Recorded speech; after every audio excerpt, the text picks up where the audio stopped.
जय सिया राम। पूजा पाठ के इस परिवार में हम आपका हार्दिक स्वागत करते हैं।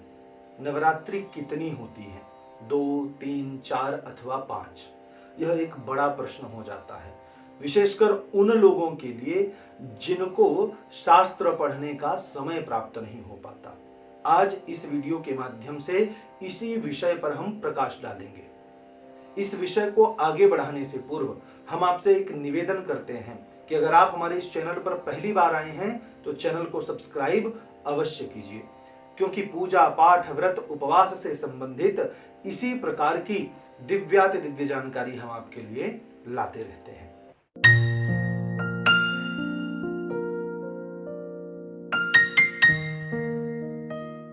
नवरात्रि कितनी होती हैं, यह मात्र आपका प्रश्न नहीं है। यह जो है बहुत सारे पहले भी लोगों का प्रश्न हुआ है। उसी प्रश्न का उत्तर देते हुए श्रीमद् देवी भागवत के तृतीय स्कंध के 24वें अध्याय में भगवान व्यास कहते हैं, चैत्रेश्विने तथा आषाढ़े माघे कार्यो महोत्सवः नवरात्रे महाराज पूजा कार्या विशेषतः।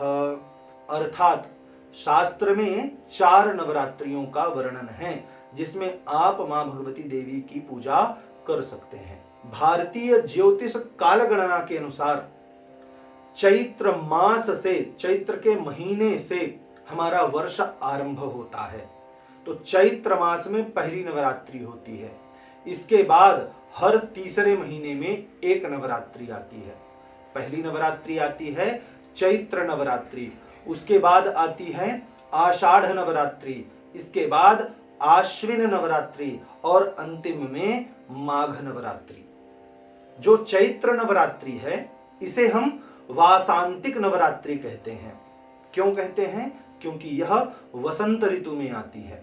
इसके बाद आती है आषाढ़ महीने की नवरात्रि, जो गुप्त नवरात्रि कही जाती है। गुप्त नवरात्रि क्यों कही जाती है? क्योंकि यह जो नवरात्रि है जन सामान्य को पता नहीं है कि कब से नवरात्रि का आरंभ हुआ और कब नवरात्रि का विसर्जन हो गया। तो जन सामान्य को पता ना होने के कारण इसे गुप्त नवरात्रि कहा जाता है। कई साधु महात्मा तांत्रिक इत्यादि जो है इस नवरात्रि में अपनी गुप्त विद्याओं को जागृत करते हैं अथवा उनकी सिद्धि करते हैं, उनकी साधना करते हैं। इसलिए भी इस नवरात्रि को गुप्त नवरात्रि कहा जाता है। तत्पश्चात आश्विन नवरात्रि, इसे शारदीय नवरात्र के नाम से जानते हैं। क्यों? क्योंकि यह शरद ऋतु में आती है, इसलिए यह शारदीय नवरात्रि हो गई। और माघ मास की नवरात्रि जो होती है उसे भी हम गुप्त नवरात्रि कहते हैं, क्योंकि इस नवरात्रि में भी गुप्त विद्याओं की साधना की जाती है, सिद्धि की जाती है, उनको जागृत किया जाता है। अब प्रश्न उठता है कि हमें किस नवरात्रि में मां भगवती की आराधना करनी चाहिए। तो इस विषय पर भी भगवान व्यास का श्रीमद् देवी भागवत में ही उद्धरण प्राप्त होता है। शरत काले विशेषेण कर्तव्यं विधि पूर्वकम वसंते च प्रकर्तव्यं तथैव प्रेम पूर्वकम।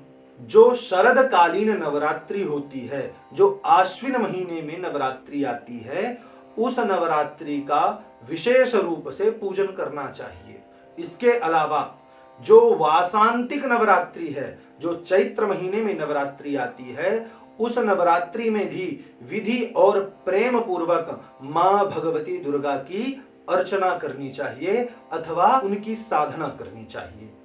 आशा करते हैं कि आपको यह जानकारी पसंद आई होगी। वीडियो पसंद आने पर वीडियो को लाइक करें, चैनल को सब्सक्राइब अवश्य करें। इस वीडियो से संबंधित आपके मन में अगर किसी भी प्रकार का प्रश्न है, कोई शंका है अथवा कोई सुझाव है तो नीचे कमेंट बॉक्स के माध्यम से आप हमें अवश्य बताएं। यह वीडियो देखने के लिए आपका बहुत बहुत धन्यवाद।